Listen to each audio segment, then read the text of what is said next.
가능하면 더 가까이서 말씀드리고 싶어가지고, 예, 오늘 비도 많이 오고 이렇게 또 이런 시간에 많은 분들이 와주셔서 고맙습니다. 저는 5시 58분 기차를 타고 왔습니다. 그래서 잘 자고 왔는데요. 부산의 대안학교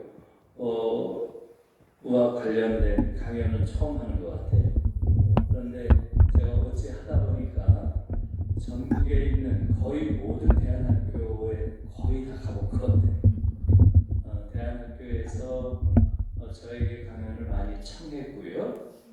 대안학교 그러다 보니까 웬간한 대안학교들은 다 가본 것 같습니다. 이번에 부산에서 또 이런 사례를 갖게 돼서 고맙고요. 대안학교 우리 선생님들도 학부모님들 제가 대하면서 느끼는 건 일단 분위기예요. 분위기가 한편으로는 어떤 새로운 실험을 하는데 그 실험의 대상이 내 아이들이기 때문에 어쩔 수 없이 다들 뭔가 불안이 있는 것 같아요. 불안이. 그러니까 대안학교 학부모님들의 가장 공통된 그러한 정서는 불안인 것 같아요.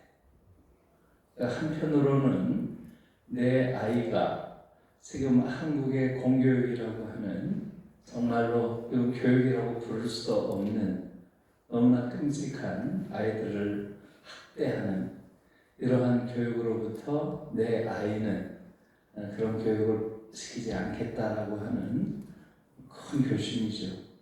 그 결심이 있지만 동시에 다른 한쪽에서는 내가 하는 이 결심이 옳은 것인가에 대한 그 불안이 있는 거죠. 그래서 기대와 불안이 대체로 같이 있는 것 같습니다. 그리고 제가 많은 대안학교를 가보니까 공통점이 그 학부모님들 중에서 상당히 많은 비율이 현직 교사세요. 그것도 사실 좀 놀라운 거죠.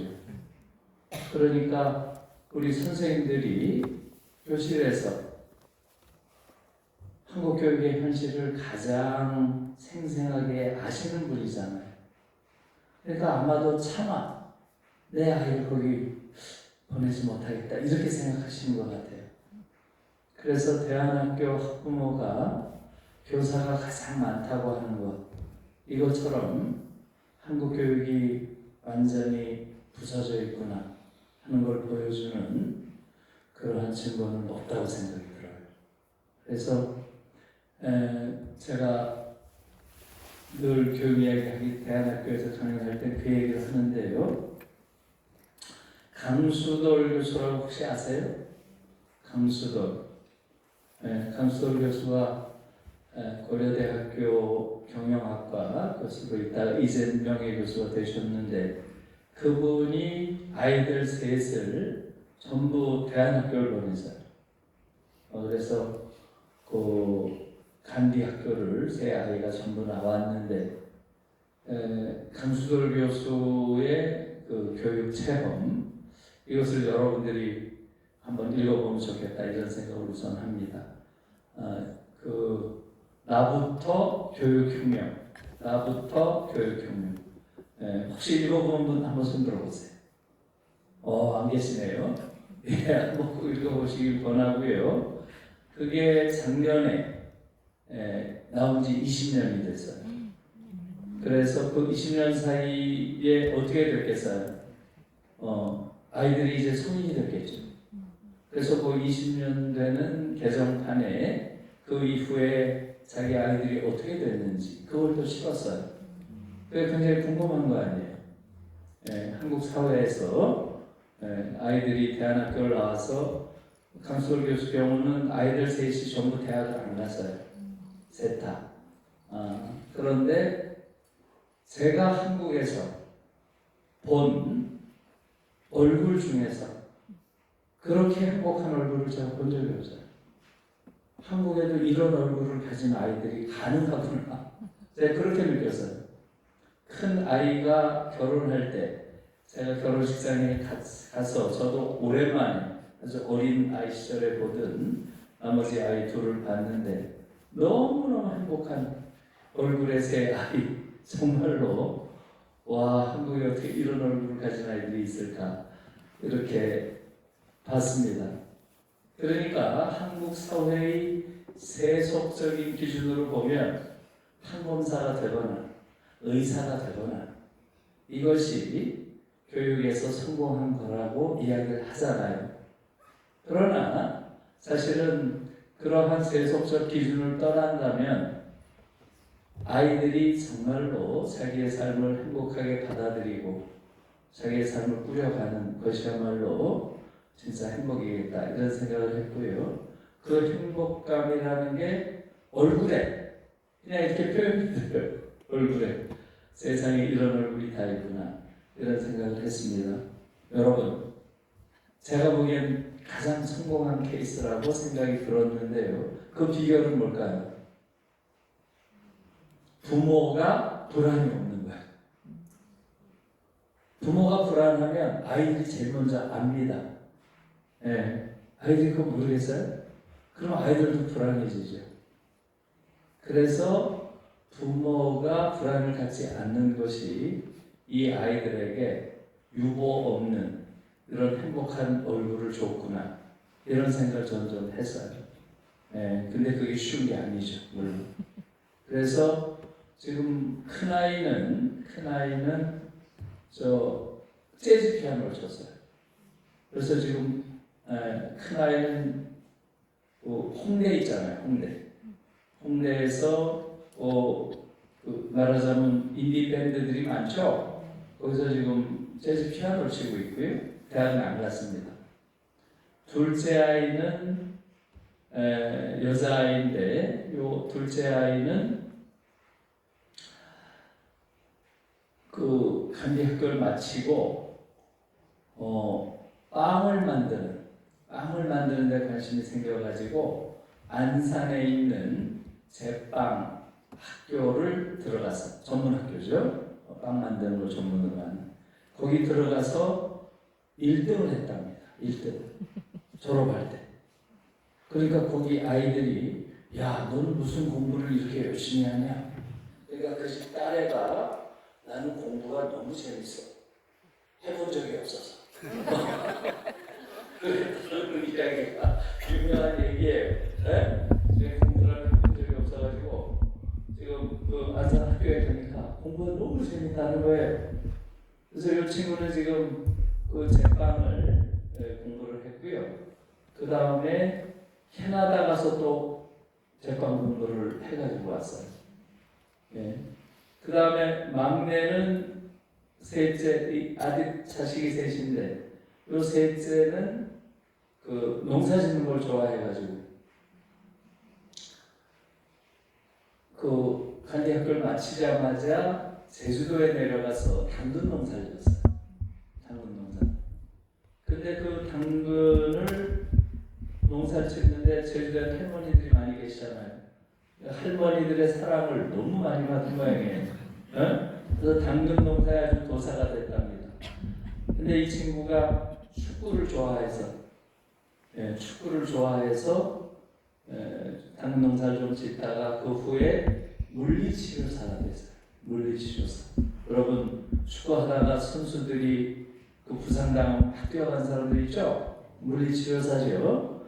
물리치료사가 돼서 이걸 잘한 모양이에요. 그래서 지금 그 어딘가요?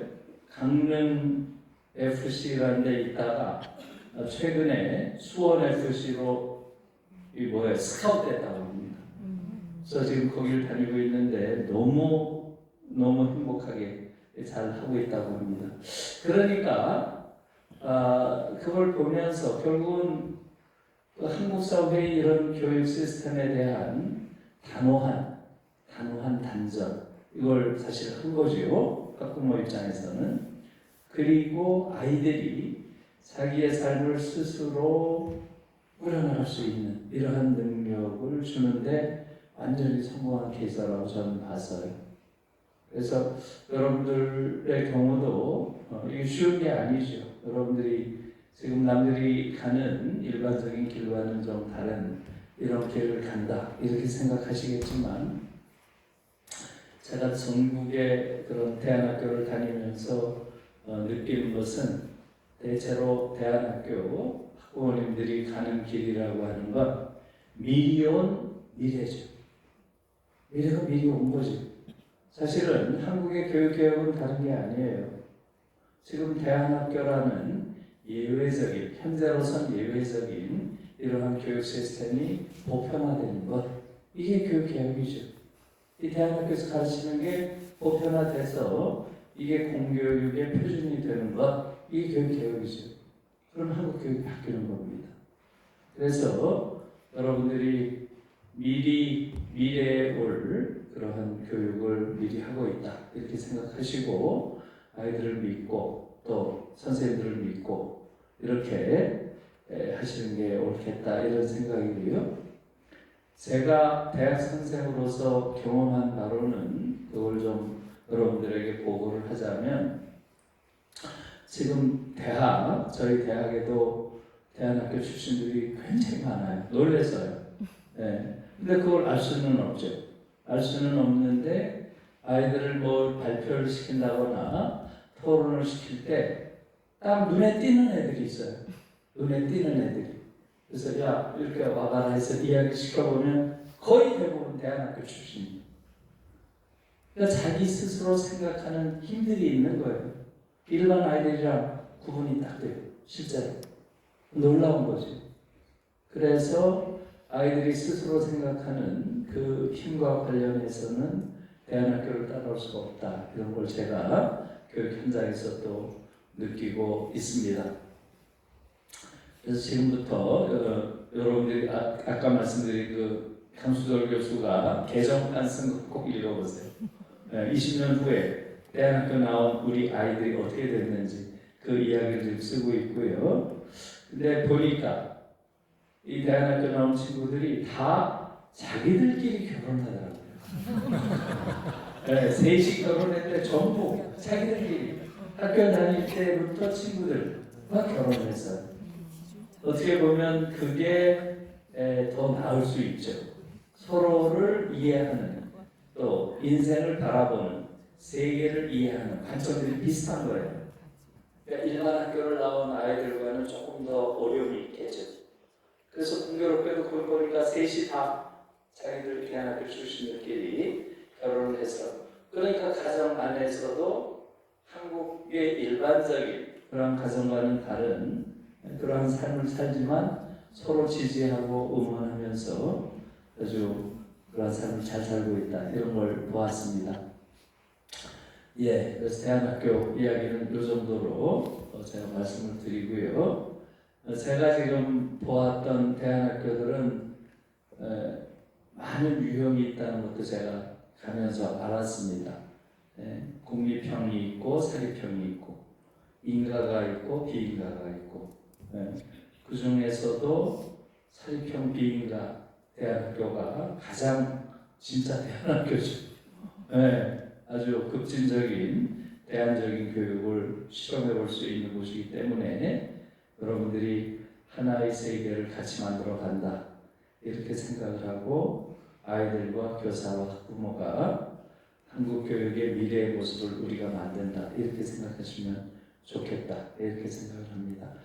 그래서 오늘 이제 말씀드리고 싶은 것은, 제가 제 책에도 앞에 서문 부분에 썼지만, 넬슨 만델라라고 하는 20세기의 가장 그야말로 위대한 정치 지도자가 있었죠. 그러니까 20세기에도 도덕과 윤리라는 가치가 이 세계를 바꿀 수 있다라는 놀라운 기적을 보여준 사람이죠. 이 넬슨 만델라가 한 말 중에 그런 말이 있습니다. 한 사회가 아이들을 어떻게 다루느냐 하는 것이 바로 그 사회의 영혼을 보여주는 것이다. 이런 표현을 했어요. 저는 그 말이 너무 좋아요. 지금 우리 사회는 아이들을 어떻게 다루고 있는가? 우리 사회의 영혼은 과연 어떤 모습인가요? 이렇게 우리 사회가 너무너무 끔찍한, 너무너무 비인간적인 이런 사회가 된 것은 우리 사회가 아이들을 다루는 그 방식 자체가 전 세계 어느 나라도 없는 너무나도 가혹한 그런 방식이고, 그게 한국 사회의 그런 야만성을 학교에서 보여주고 있다, 이렇게 생각합니다. 지금부터 지금 한국 교육에 대한 문제를 조금 말씀드리고요. 그리고 뒷부분에서 독일에서 아이들을 교육하는 그런 방식은 어떻게 다른지 그런 이야기 좀 말씀드릴게요. 경쟁교육은 야만이다. 조금 센 말이죠? 네.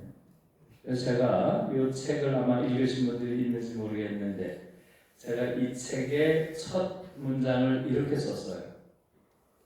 세계 최악의 경쟁교육이 대한민국을 망치고 있다.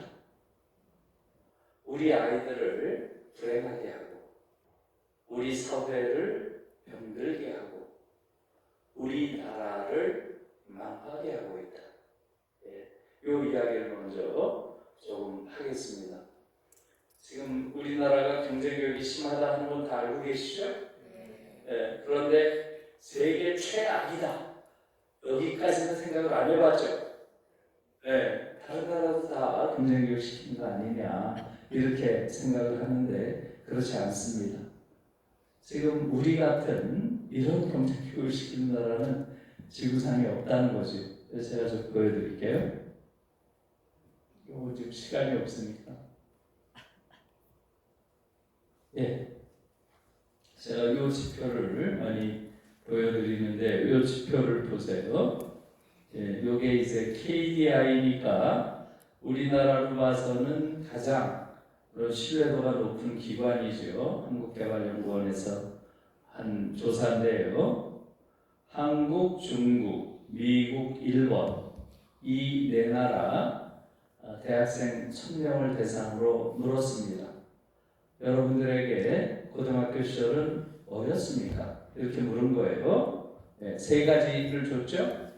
함께하는 광장이었는지, 거래하는 시장이었는지, 아니면 사활을 건 전장이었는지, 이렇게 물었어요. 네, 그 결과는 여러분들 보시는 것과 같습니다. 어떻습니까? 예상대로예요? 아니면 좀 놀라워요? 예, 예상보다 좀 놀랍죠? 예, 무려 81%가 고등학교 시절을 전쟁터로 기억하고 있습니다. 예. 저는 개인적으로 중국이 우리보다 더 심하지 않을까? 이렇게도 좀 생각을 했어요. 근데 보니까 어때요? 그렇지 않죠? 중국과 미국도 경쟁교육이 심한 걸로 악명이 높은 그런 나라입니다. 그런데 한 40% 정도예요. 전쟁터였다라고 답한 것은. 대체로 우리의 절반 정도밖에 안 된다는 거죠. 네. 더 놀라운 건 일본이죠.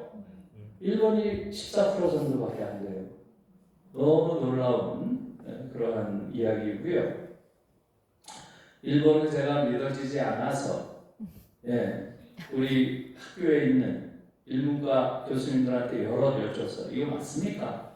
그랬더니 그분들 말씀이 다 맞대요. 일본은 경쟁력을 시킨 지 오래됐습니다. 유럽 쪽으로 이미 옮겨갔습니다. 이렇게 얘기를 해요. 여러분 어때요? 짜증나죠? 정말 짜증나다고 그 얘기를 듣는 순간, 지금 우리의 이런 교육의 원전을 일본 애들이 만들어 놓은 거 아니에요? 그렇죠? 지들은 벌써 발빠르게 유럽 쪽으로 넘어갔다는 겁니다. 그래서 사실 지금 일본과 우리 교육은 큰 차이가 있다는 걸 저도 그런 이야기를 통해서 좀 들었고요. 지금 작년에 노벨상을 일본에서도 2명이 받았죠? 여러분, 지금 이른바 선진국 중에서 학문 분야 노벨상이 없는 나라는 한국밖에 없어요. 한국이 유일합니다. 앞으로도 없을 거예요. 저는 이런 류의 경제교육 때문에 그렇다고 확신합니다.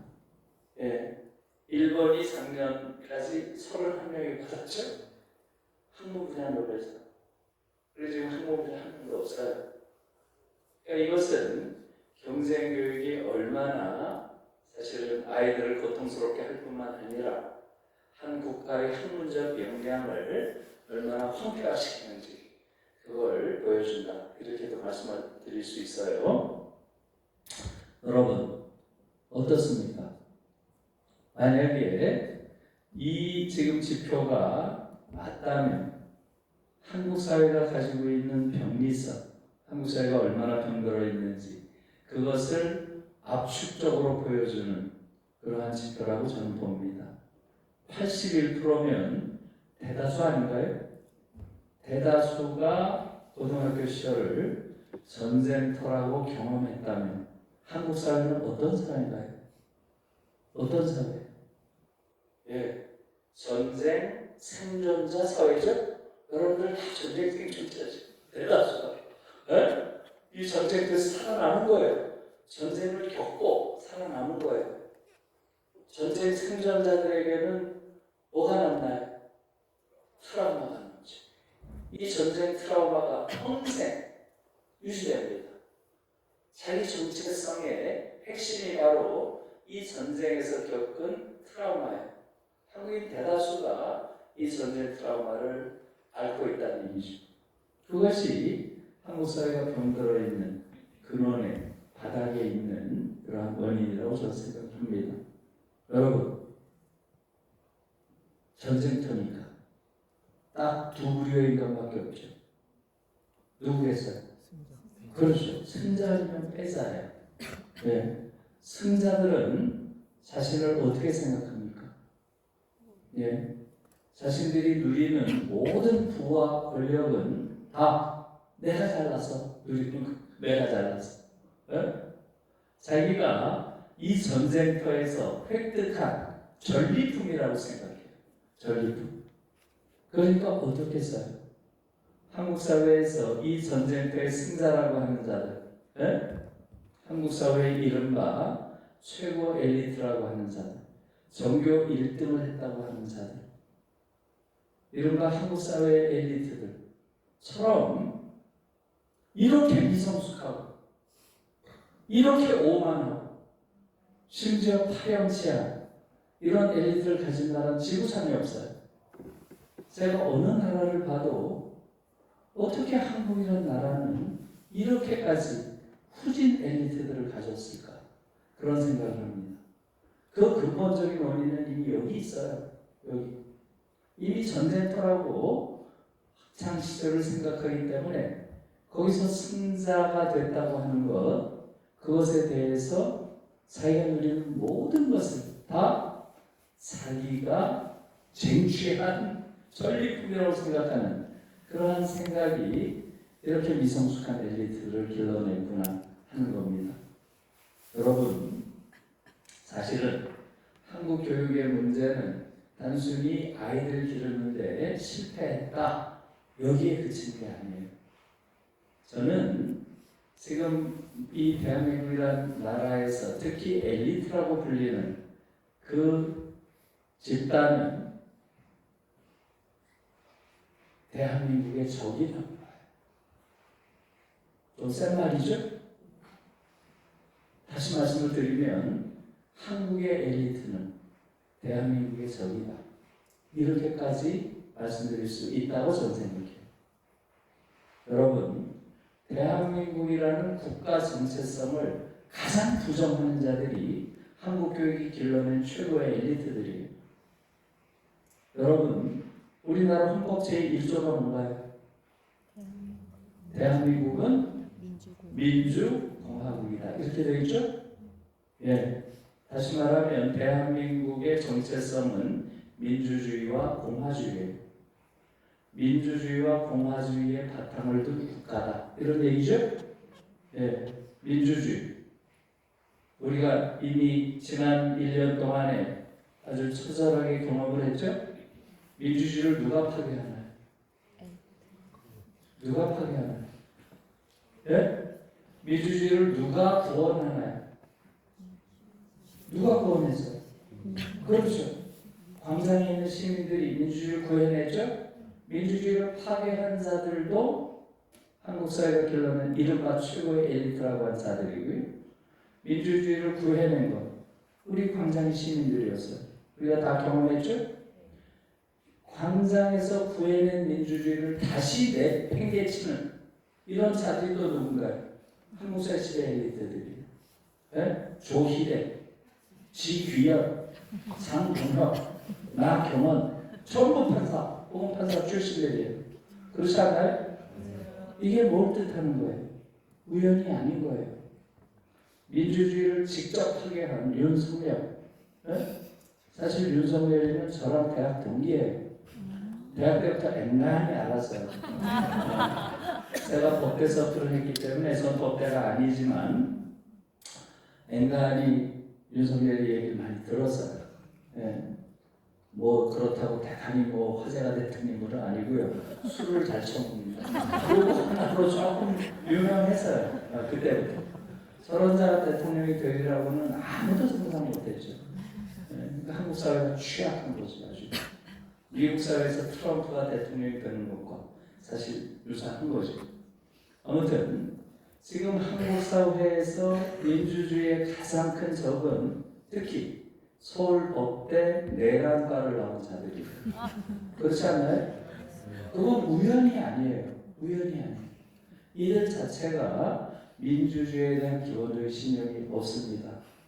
이들은 극단적으로 자기의 능력주의가 구현돼서 자기가 이 자리에 있다. 부와 권력을 내가 쟁취한 거다. 이거 다 내 거야. 이런 생각을 가지고 있어요. 그러니까 공동체에 굉장히 큰 그러한 위협 요인이 될 수밖에 없는 거죠. 여러분, 공화주의라는 건 뭐겠어요? 예? 공화국 할 때 리퍼블릭이라고 하죠. 이것은 레스 푸블리카의 약자입니다. 라틴어로 레스라는 게 thing의 뜻이에요. thing. 리퍼블릭이라고 하는 것은 public thing의 뜻이에요. 공적인 것 이런 얘기입니다. 그러니까 공적인 것을 중심에 두는 공동체 이게 이제 공화국이죠. 또는 공화주의. 예, 공적인 것을 무엇보다도 우선시하는 이념 이게 공화주의입니다. 예? 여러분 지금 이 공화주의의 가장 큰 적이 누군가요? 공적인 것은 아예 없는 사적인 탐욕 이외에는 아무것도 없는 이 집단이 어딘가요? 의사들이에요. 의사들. 저는 지구상에서 이런 의사들을 본 적이 없어요. 제가 8년 정도 독일에 살았는데 제가 독일에서 가장 존경한 집단이 의사들이에요. 어떻게 교육을 하면 저런 인간들을 만들었을까? 제가 8년 내내 가장 존경한 사람들이 독일의 의사들이에요. 너무 훌륭해요. 여러분, 우리도 지금 의사들이 파업도 하고 뭐 여러 가지 실력을 가지고 독일 의사들은 훨씬 더 많이 해요. 시위도 자주 하고요. 파업도 자주 합니다. 예, 농성까지 해요. 왜 하겠어요? 왜? 저는 8년 동안 있으면서 이들이 시위하는 걸 보고 너무나 충격을 받았어요. 전부 환자 복지를 위해서요. 의료 서비스의 질이 너무 떨어졌다. 환자들이 너무 큰 고통을 받고 있다. 여기에 대해서 국가가 아무것도 하지 않는다. 이건 파렴치 않은 짓이다. 이러면서 의사들이 나와요. 수가 올려다. 의사 복지 말하다. 이거 본 적이 없어요. 네? 그렇지 않나요? 도저히 상상할 수 없는 다른 부류의 인간들인 거예요. 너무너무 놀랍습니다. 여러분, 코로나가 왔죠? 네. 그러니까 이건 이야기는 좀 길어요. 그래서 간단히 말씀드릴게요. 한국의 의사들이 왜 파렴치하냐 하는 건 여러분들이 한국의 의료 시스템을 조금 알아야 돼요. 지금 한국은 OECD 38개국 중에서 의사 수가 가장 적은 나라입니다. 그건 아세요? 가장 적다는 건 아세요? 예, 매년 통계가 나와요. 작년 통계가 2.1이었습니다. 2.1. OECD 평균이 3.76이에요. 그럼 2.1이면 약 1.6 정도가 생긴 거죠? 이게 뭘 뜻하나요? 의사 수는 어떻게 측정하나요? 네, 인구 1000명당 의사가 몇 명인가 이렇게 돼요. 2.1이면 1000명당 2명 정도니까 500명에 1명이면 그 의사. 이건 절대수가 생긴 거죠. 왜 생길까요? 21년 동안 의사 단 한 명도 못 늘렸어요. 3,058명. 3,058명. 21년째. 작년까지 3,058명 뽑았어요. 올해 조금 더 뽑았다는 거죠? 예. 여러분, 21년 동안 의사 수를 단 한 명도 늘리지 못한 거예요. 늘리려고 하면 옷 벗고 광화문 나오는 거 여러분 보셨죠? 이게 지금 대한민국 어떻게 이런 인간들이 있을 수가 있나요? 도저히 상상할 수 없는 거예요. 그러다가 코로나가 왔죠? 코로나가 왔을 때 문재인 정부 때죠? 네, 처음으로 한국 의료 시스템, 특히 공적 의료에 대한 그러한 모습을 국가가 처음으로 검토하는 그러한 계기가 된 거예요. 어떻습니까? 코로나가 오니까 문재인 정부였죠? 어떻게 했어요? 의료 대응을 포기했습니다. 할 수 없다는 걸 그때 안 거예요. 의사 수가 너무 적을 뿐만 아니라 더 큰 문제는 대한민국은 의료를 가지고 영업을 하는 나라라는 걸 처음 안 거예요. 공공의료가 8%밖에 안 돼요. 92%가 민간의료예요. 그건 무슨 얘기예요? 의사들이 전부 돈벌이 한다는 거고요. 네? 유럽은 대부분이 다 90% 이상이 공공병원입니다. 민간병원 10% 넘는 데가 거의 없어요. 네? 아니 의료라는 걸 가지고 어떻게 돈을 벌어요? 이건 완전히 다른 겁니다. 한국은 무려 92%가 민간병원이에요. 그걸로 영업을 해요. 그걸 또 본 거예요. 도저히 공적으로 코로나에 대응할 수 없다는 걸 그때 안 봅니다. 그래서 어떻게 했나요? 의료 대응을 포기했죠. 방역에 목숨을 건 거예요. 방역. 근데 성공했나요? 안 했나요? 다행히 성공했어요. 방역에. 우리 국민들이 협조했죠. 적극적으로. 우리 국민들 수준이 높은 거예요. 방역에 실패했다면 그냥 어마어마한 파국이 왔을 거예요. 의료소 대응 불가능하니까. 그러니까 그 다음에 문재인 대통령이 어떻게 했어요? 이제 장기적인 대책을 세워야 되겠죠? 그러니까 어떻게 했나요? 공공의료가 이렇게 부실하다는 걸 알았으니까 이제는 장기적으로 거기에 대처하는 좀 획기적인 대안을 내야 되겠죠? 그런데 이 문재인이라는 분이 어때요? 여러분들이 보기에 통이 큰 사람이에요? 적은 사람이에요? 네? 내놓은 대안 여러분 기억나세요? 네? 지금 한국은 OECD 평균에 1.6이 모자라다 그랬죠 아까? 1이 모자라다 그러면 몇 명 모자란 거예요? 1000명당 1명 모자란 거니까 우리는 5200만 명이죠 지금 인구가 52,000명이 모자라다는 얘기예요. OECD 평균에 1.6이 모자라다는 건 의사 수가 절대수가 8만 명이 있었다는 얘기예요. 이해하셨죠? 이게 장난이 아니에요. 1.6이라는 게. 그런데 우리 문재인 대통령은 당시에 대책이라고 내놓은 게 뭐였어요? 기억나세요? 매년 400명을 400. 제가 그걸 보고 너무 놀랐어요. 야, 아무리 통이 작아도 너무 작구나. 상상할 수 없는 거예요. 10년 동안 4,000명 늘려서 공공병원 확충하겠다는 거예요. 너무 놀랐습니다. 그런데 더 놀라운 건 뭐예요? 이게 발표가 나오자마자 바로 그 코로나 난리통에 오복구 광화문에 나온 거예요. 한 명도 못 늘려. 이러고. 기억나세요? 도저히 상상할 수 없는 반응이에요. 의사들의 반응. 저들의 머릿속에 뭐가 들어있을까? 정말 그런 생각이 날 정도였어요. 더 놀라운 건 의사들이 당시에 발표한 성명서예요. 의사 성명서 이렇게 쓰면 나와요. 기억나세요? 여러분 같으면 어떤 의사에게 진료받고 싶으십니까? 이렇게 물어요. 그러고 나서 제가 너무 충격을 받아서 외웠어요. 그대로 원인 그대로 제가 말씀드릴게요. 이렇게 썼어요. 전교 1등을 놓치지 않기 위해 공부에만 매진한 의사, 혹은 실력은 한참 모자라지만 추천제에 의해서 공공병원의 의사가 된 의사, 이렇게 썼어요. 정말 충격받았어요. 아니 초등학생 있으면 이렇게 쓰겠어요? 다 큰 성인이 나 전교 1등이야. 이게 사실 정체성이에요. 세상에 이렇게 어리석은 인간들이 어디 있겠어요? 정말 너무 부끄러웠어요. 그걸 보면서. 이들이 전교 1등들이에요. 그래서 제가 몇 해 전에 전국 중등교장협의회라는 게 있어요. 중고등학교 교장 선생님들 모일 자리인데 한 900명이 모였어요. 굉장히 크게 했습니다. 광주에서 했는데 그때 제가 기조강연을 해달라고 해서 가게 됐어요. 그때 제가 이 이야기를 했어요. 이때 의사들이 내놓은 이 성명서, 이것은 한국 교육이 완전히 실패한 정도가 아니라 완전한 파탄에 이르렀음을 보여주는 역사적 증거다 그랬어요. 지금 여기 모여 계시는 교장 선생님들 전부 죄인이다.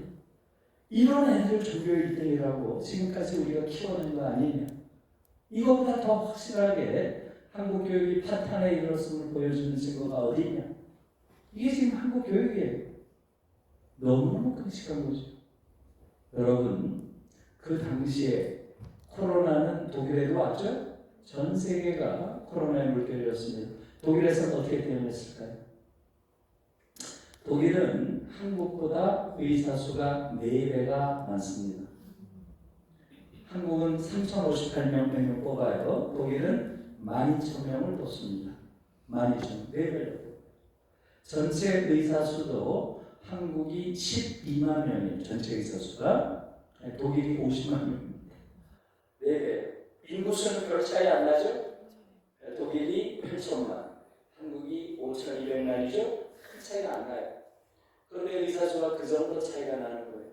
자, 독일에서 코로나가 왔을 때 어떻게 대응했을까요? 독일 정부는 이렇게 성명을 냈습니다. 코로나로 인해서 독일 의료 수준이 너무 떨어졌다. 의사들이 너무 과로에 시달린다. 그러니 파격적인 대책이 필요하다. 뭐겠어요? 전체 의대 정원의 50% 정도, 50%. 제가 그걸 못 들었어요. 이미 우리의 4배인데 전체 의대 정원의 50% 정원. 12,000명이니까 50% 정원이니까 18,000명을 그 다음에 또 뽑았어요. 여러분, 도저히 상상할 수 없는 파격적인 대책이죠? 더 놀라운 건 거기에 대한 독일 의사들의 반응이에요. 바로 그 다음날 독일 의사협회가 성명을 냅니다. 뭐라고 냈을까요? 대환영. 대환영. 네? 정부의 대책은 너무 타당하다. 네, 지금 우리 의사들이 과로사 직전에 있다. 요건 엄살이에요. 얘도 좀 엄살 심해요. 네. 그리고 우리 의료진이 떨어져서 그런 획기적인 대책이 필요해요. 그걸 대환영을. 여러분, 이게 뜻하는 게 뭐겠어요? 독일 의사들은 다른 의사를 뭐로 보나요? 내가 보호해야 할 동료라고 생각해요. 한국 의사들은 볼 생각도 해요. 네? 경쟁자, 신전설이라고 생각해요. 이게 지금 한국 교육을 단적으로 보여주는 거예요. 그게 지금 한국 의사들의 행태고요. 아마 의사들이 저를 엄청 싫어할 거예요. 제가 이런 말을 하고 다니는. 저는 제일 꼴 보기 싫은 집단이 의사들이에요.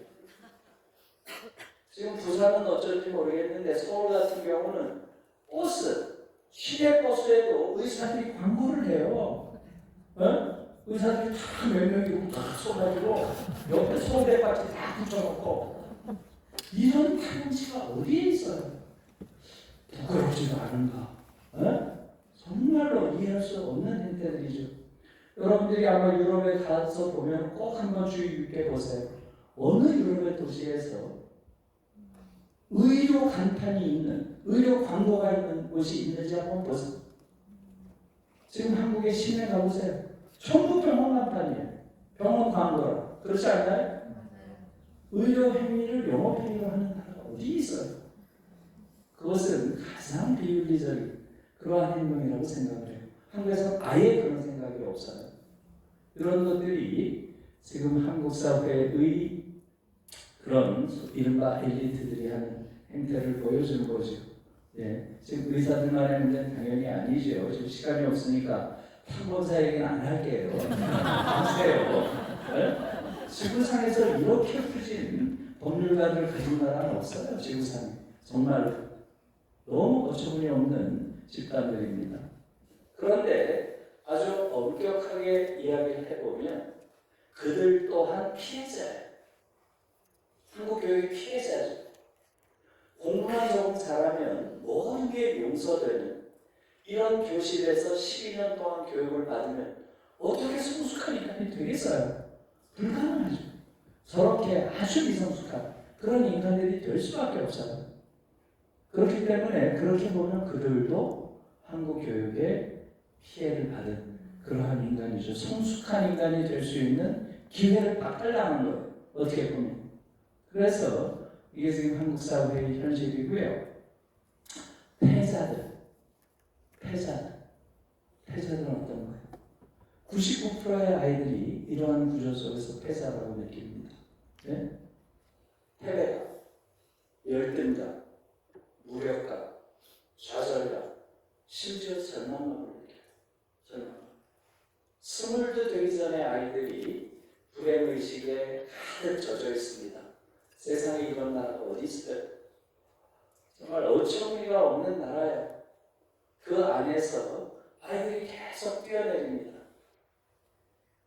여러분, 제가 작년 연말경에 작년 10월, 9월 그경에 국회에서 교육 문제로 토론회를 했어요. 5명의 교육 전문가가 나와서 토론했는데 제 앞에 4명이 발제를 했습니다.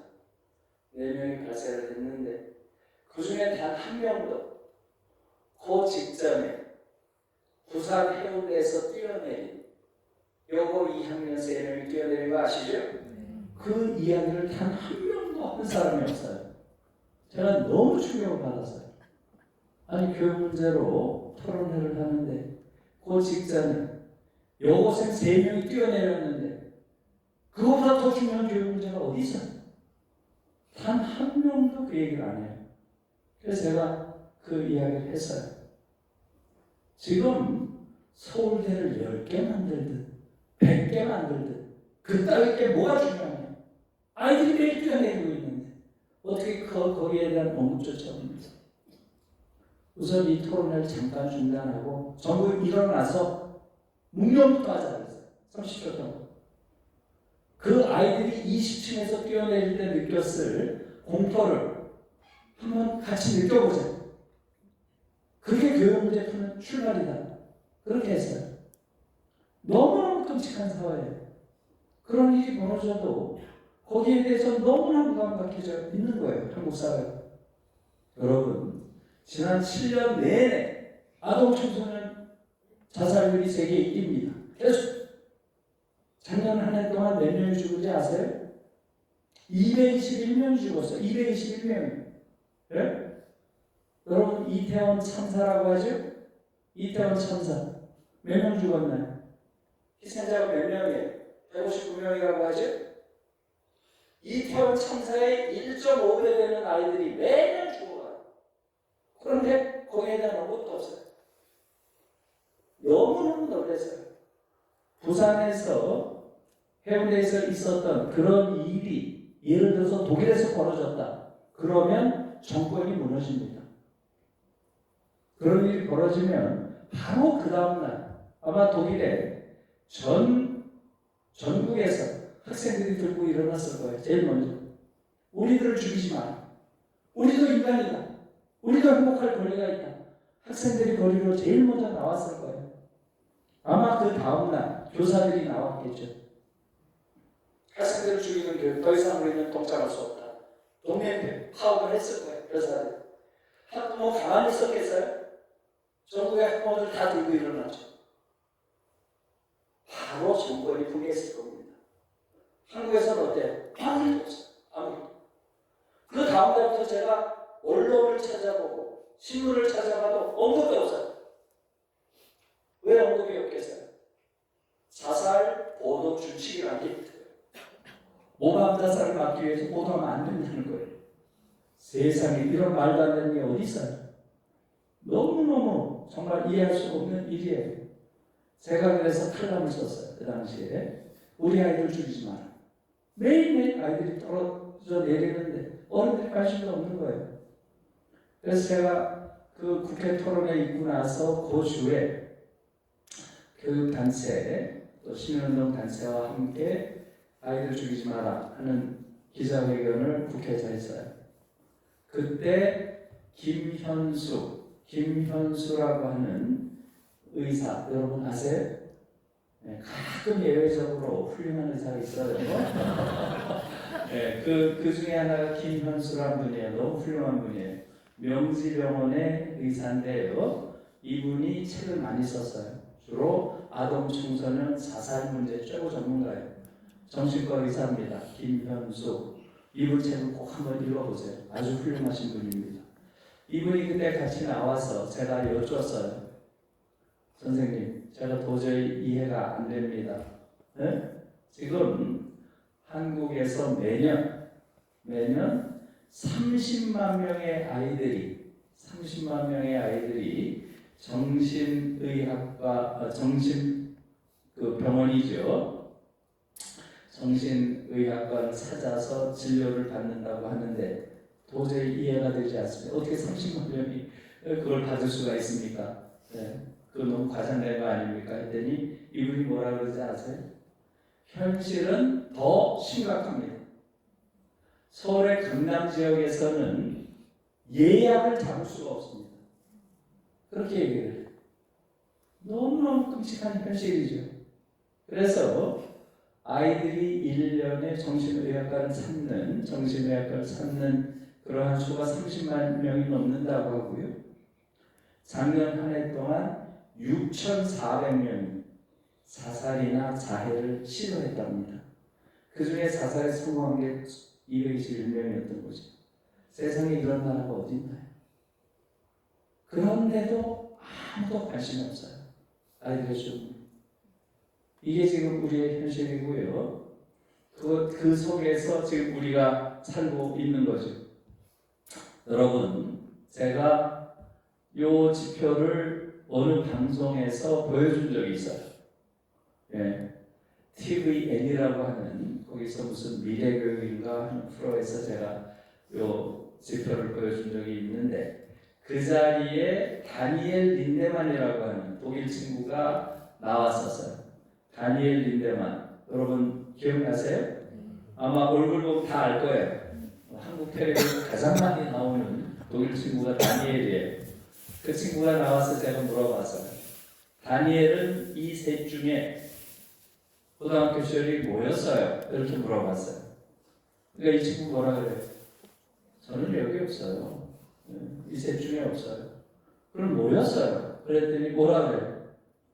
예, 저에게 있어서 고등학교 시절은 매일매일이 뭐라 그랬어요? 예? 축제, 비슷해요. 축제까지는 아니고 파티였어요. 매일매일 파티였다는 거예요. 어떻게 그런 말을 할 수가 있죠? 지금 우리 애들은 전쟁터에 되는데 이 친구가 파티라 그래서 제가 깜짝 놀랐어요. 와, 이 친구가 센스가 너무 없구나. 그래서 지금 다 전쟁터에 되는데 파티라는 말이 나와요, 어디서? 그래서 야, 이 친구가 참 센스는 없지만 정직하구나. 제가 독일에서 8년 있으면서도 제가 본 독일 아이들 너무 행복해요. 제일 행복한 게 중고등학교 시절이에요. 그야말로 인생의 황금기예요. 매일 영화 보러 다니고 연극 보러 다니고 오케스트라 들으러 다니고 학생들은 10분의 1 가격으로 전부 할인입니다. 네? 그런 예술적인 그러한 그 이벤트들이 여행 다니고 연애하고 연애. 여러분 15세 전후한 아이들에게 연애보다 더 위대한 사업이 있나요? 제일 중요한 게 연애죠. 그때 누군가를 깊이 사랑해보는 경험, 이게 휴머니스트를 만드는 거예요. 사실 저도 그랬어요. 저도 중3 때 어떤 여학생을 너무나 깊이 사랑해가지고 그때 처음으로 인간이라는 게 이렇게 존귀한 존재구나. 이걸 그 아이를 통해서 느꼈어요, 사실은. 네? 그런 거예요. 여러분, 무지하게 읽습니다. 무지하게. 엄청 독서를 해요. 학교에서 얘들한테 강조하는 건 없어요. 독서 하나예요, 독일 학교에서. 여러분 한번 생각해 보세요. 가장 감수성이 예민하고 지적 인문이 가장 왕성한 그 나이 아닌가요? 그 나이의 아이들이 인류가 만들어 놓은 최고의 예술 작품들을 일상적으로 즐기고 많은 곳을 다니면서 많은 사람을 만나서 경험하고 누군가와 깊은 사랑을 공유하고 책 속에 푹 빠져가지고 유토피아를 꿈꾸고 지적인 모험을 하고 이걸 해야 비로소 성숙한 인간이 탄생하는 거죠. 이거 없이 어떻게 성숙한 인간이 되겠어요? 우린 이거 다 못하게 했습니다. 이거 다 못하게 하고 문제집 풀어야죠. 문제집. 네? 이게 지금 한국 교육이에요. 그러니까 이런 교육을 잘 받은 아이들일수록 정말로 미성숙한 인간이 될 수밖에 없는 거죠. 이게 지금 우리 교육의 현실이죠. 그래서 실제로 한국의 학생들은 너무나 불행한 그러한 현실을 살고 있죠. 르몽드라고 하는 세계적으로 아주 가장 권위 있는 신문 중에 하나죠. 미국의 뉴욕타임스, 독일의 프랑크푸르트 알게마이네, 프랑스의 르몽드. 이게 3대 아주 가장 중요한 신문이라고 하죠. 르몽드가 한국 교육을 집중 취재한 적이 있어요. 와서. 그리고 내린 결론이 이겁니다. 자, 그대로 인용해요. 한국의 학생들은 전 세계에서 가장 불행한 아이들이다. 왜냐하면 한국의 교육은 가장 경쟁적이고 가장 고통을 주는 교육이기 때문이다. 제가 그걸 보고 너무 놀랐어요. 역시 르몽드구나. 이걸 어떻게 알았을까? 그렇잖아요. 이걸 어떻게 알았을까? 그런데 그걸 단언하듯이 썼어요. 인것 같다 뭐 이런 게 아니라 아이들이 다 이런 식으로 씁니다. 너무나 정확하게 사실 쓴 거죠. 이게 지금 우리의 현실이고요. 우리가 지금 시키는 교육은 적당히 경쟁교육 시키는 게 아니에요. 세계 최악의 그런 경쟁교육을 지금 시키는 것이고요. 지금 경쟁교육으로 악명이 높은 미국, 중국, 일본 걔들을 한국 옆에 세워놨더니 어때요? 너무 왜소하죠? 그냥 발굴이에요, 발굴. 이 경쟁교육에 가난한 이러한 교육을 우리가 지금 시키고 있다는 걸 아셔야 되고요. 그 결과는 뭐겠어요? 대한민국이라는 사회를 지구상에서 가장 병든 사회로 만들었어요. 저는 지구상에서 가장 병든 사회라고 봅니다. 이렇게 병든 사회가 없어요. 모든 국제적인 지표가 인간이 살기 어려운 사회다. 특히 존엄한 존재로서 자존감을 지키고 사는 게 거의 불가능한 사회다. 이걸 지금 보여주고 있어요. 한두 가지가 아니죠. 자살률이 지금 21년째 1위라는 거 다 아시죠? 네? 너무나 끔찍한 거예요.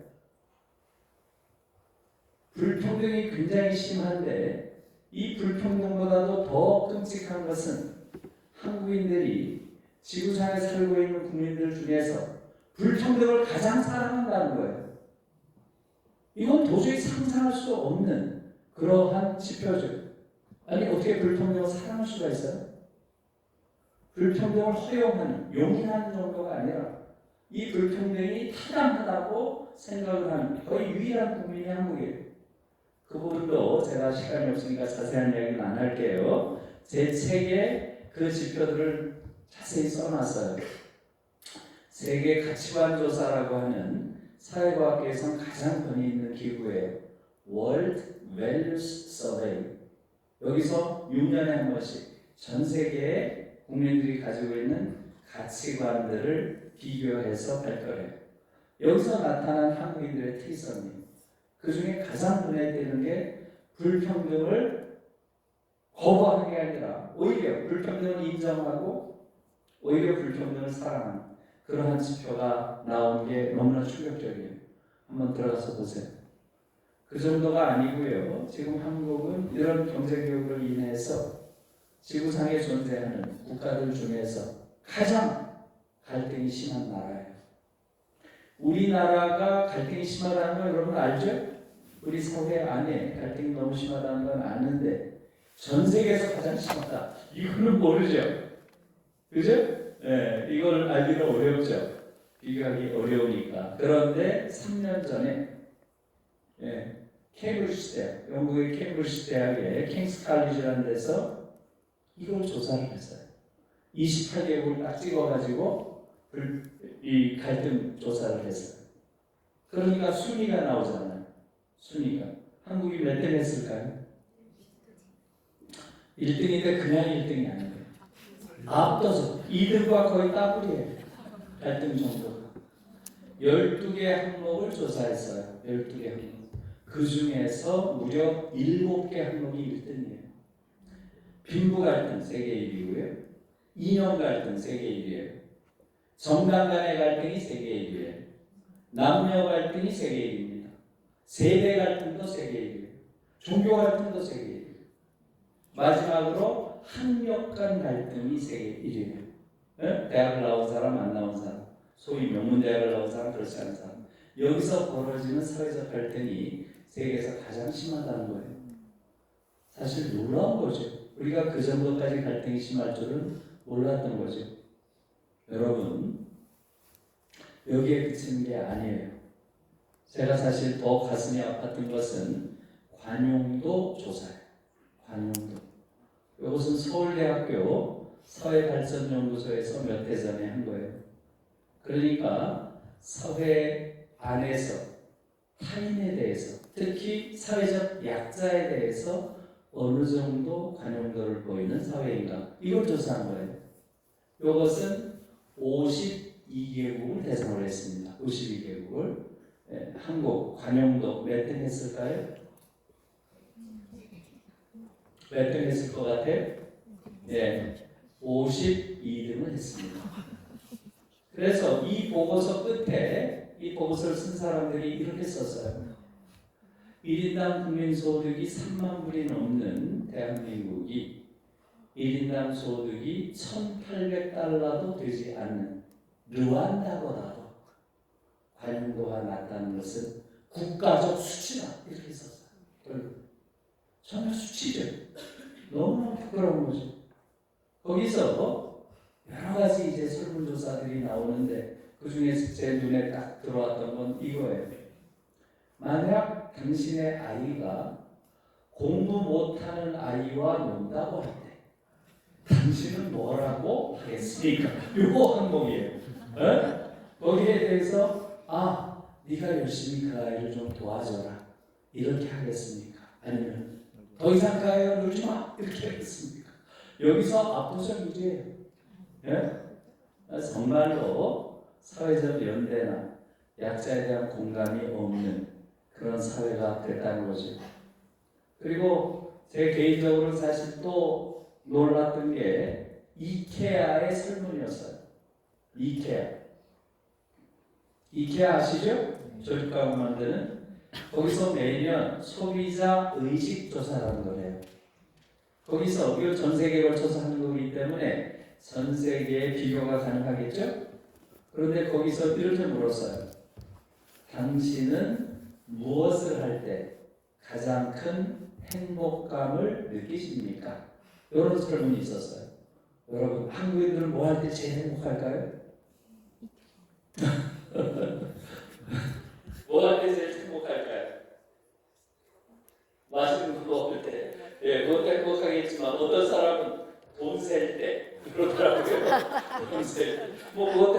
주겠죠. 예. 근데 이 이케아 설문에서 한국인들이 가장 큰 행복감을 느낀다고 하는 건 바로 집에 혼자 있을 때예요. 너무 충격적이에요. 다시 말하면 다른 인간을 만나기 싫다는 거예요. 네? 다른 인간을 만나는 순간 비교가 되고 끊임없이 어떤 경쟁 상태에 놓인다는, 혼자 있을 때 이외에는 자유로움을 느끼지 못한다는 거 아니겠어요? 너무너무 끔찍한 거지. 이게 지금 한국 사회예요, 여러분. 그래서 제가 이건 무슨 이게 사회라고 부를 수 있는 그러한 공동체인가? 저는 그런 생각을 사실 많이 하고 있어요. 어찌 보면 한국 사회는 극단적 개인주의자들이 마지못해 그냥 모여있는 그런 정글이죠. 예, 제가 어디서 오늘 방송에서 그런 류의 말을 했다가 제 처한테 엄청난 비난을 받았습니다. 앞으로 어디 가서 정글에 자꾸 비유하지 마라. 그것은 정글에 대한 모욕이다. 이렇게 얘기하는데 깜짝 놀랐어요. 그 다음부터 지금 안 하려고 했는데 오늘 또 하네요. 정글도 한국 사회보다는 낫다는 거예요. 사자가 사냥하는 거 한번 봐라. 딱 적당한 먹잇감을 공격한다. 그리고 딱 먹을 만큼만 먹는다. 그리고 사라지면 제2포식자가 와서 먹고 그 다음에 제3포식자, 맨 마지막에는 까마귀가 와서 싹 청소하고 간다. 이게 자연의 질서다. 네? 그런데 한국 사람 한번 봐라. 어때요? 쥐새끼까지 다 잡아먹죠. 배가 터져도 먹죠. 그렇지 않나요? 자연의 질서조차 없다는 거죠. 자연에도 최소한의 질서와 자연의 법칙이라는 게 있죠. 지금 한국 사회에 그런 게 있나요? 너무너무 망가진 사회가 지금 돼 있는 거죠. 그러니까 몇 해 전에 뉴욕타임즈라는 미국의 아주 대표적인 신문에 한국을 다룬 아주 화제가 된 그런 칼럼이 실렸죠.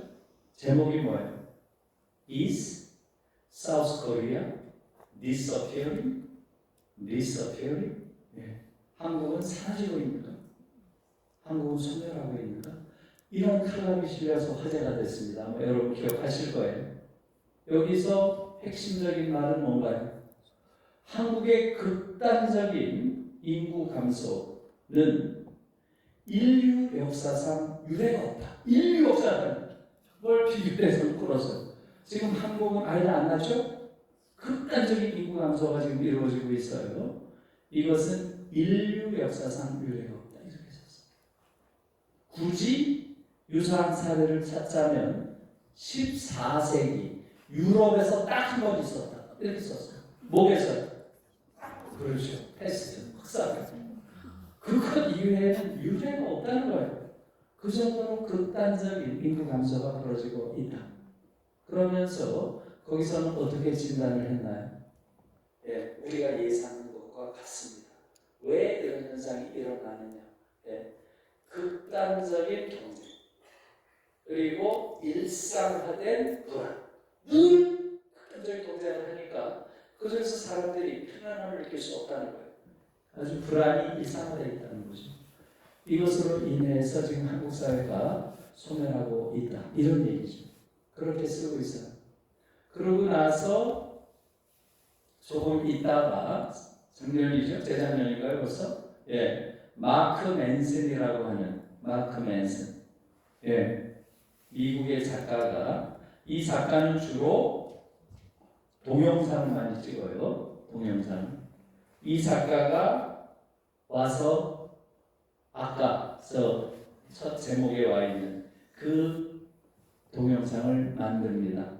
예, 마크 맨슨만 동영상의 제목이 I traveled to the most depressed country in the world. 나는 세계에서 가장 우울한 나라를 여행했다. 이런 동영상을 만들어요. 여러분 집에 가서 꼭 한번 보세요. 마크 맨슨이라고 치면 나옵니다. 예? 한국을 가장 우울한 나라라고 표현을 하고 있어요. 그 이유는 조금 전에 말씀드린 것과 같습니다. 극단적인 경쟁과 불화 속에서 사람들이 우울증, 자살률 모든 것이 세계 1위인 거예요. 지금 한국 사회가 그런 이야기를 하고 있습니다. 그러면서 진단은 비슷해요. 경쟁과 불화 이걸 진단하고 있는데 이 마크 맨슨이 한 말 중에 아주 인상적인 말은 이거예요. 그 중에서도 특히 absolutely cruel educational system 이런 표현을 하고 있어요. absolutely cruel educational system 절대적으로 잔인한 교육제 이게 그 근원에 깔려있다. 이렇게 어때요? 놀라운 거죠. 네? 한국 사회 근원 문제 그렇게 잘 보고 있는 거예요. 지금 한국처럼 이렇게 잔인한 교육 제도를 가진 나라는 없다는 거죠. 그 잔인성 제가 설명 안 해도 아시겠죠? 그래서 도저히 상상할 수 없는 수준의 그러한 사회가 병든 사회가 지금 되어 있는 거죠. 그것이 이제 국가가 존립할 수 있느냐 하는 문제까지 오고 있죠. 예, 인구 감소에 의해서 소멸할 첫 번째 국가 대한민국 계속 그 얘기가 나오고 있습니다. 국가가 무너지는 지경까지 와 있는 거죠. 자, 왜 이렇게까지 됐을까요? 왜 이렇게까지 됐을까요, 여러분? 왜 전 세계에서 가장 경쟁이 심하고 아이들이 가장 큰 불행을 느끼고 또 가장 병든 사회가 된 이런 나라가 됐을까요? 누구 때문입니까? 윤석열이 때문인가요? 문재인이 때문인가요? 누구 때문이에요? 여러분, 우리 자신 때문이라고 생각해요. 우리 자신이 이런 병든 체제를 지속시키는 가장 중요한 그러한 주축이 경쟁? 경쟁은 자연스러운 거지. 경쟁 없는 세상이 어디 있어? 경쟁해 발전하지. 경쟁이 서로 문제가 있더라도 불가피한 거지. 여러분 다 그렇게 생각 안 하나요? 그런데 이걸 어떻게 바꾸겠어요? 우리가 그렇게 생각하는데 이게 가장 큰 문제예요. 다시 말하면 한 사회에서 지배적인 관념 체계 이것을 이데올로기라고 부르는 거예요.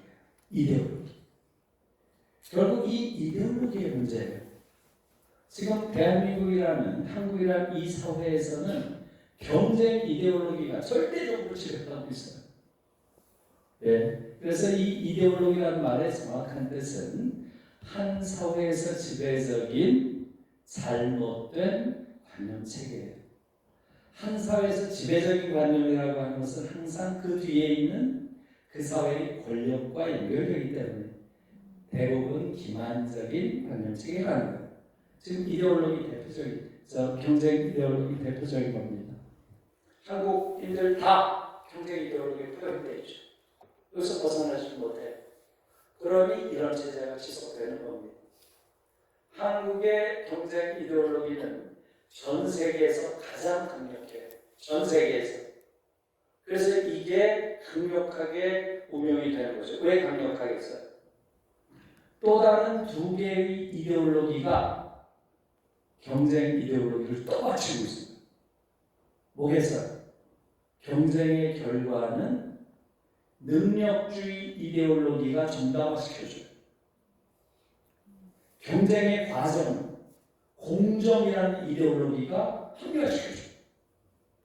그러니까 경쟁 이데올로기, 능력주의 이데올로기, 공정 이데올로기가 하나의 삼각형을 이루면서 이 야만적인 사회를 유지시키고 있어요. 그래서 저는 제 책 경쟁교육은 야만이다 해서 이 셋을 뭐라고 불러나요?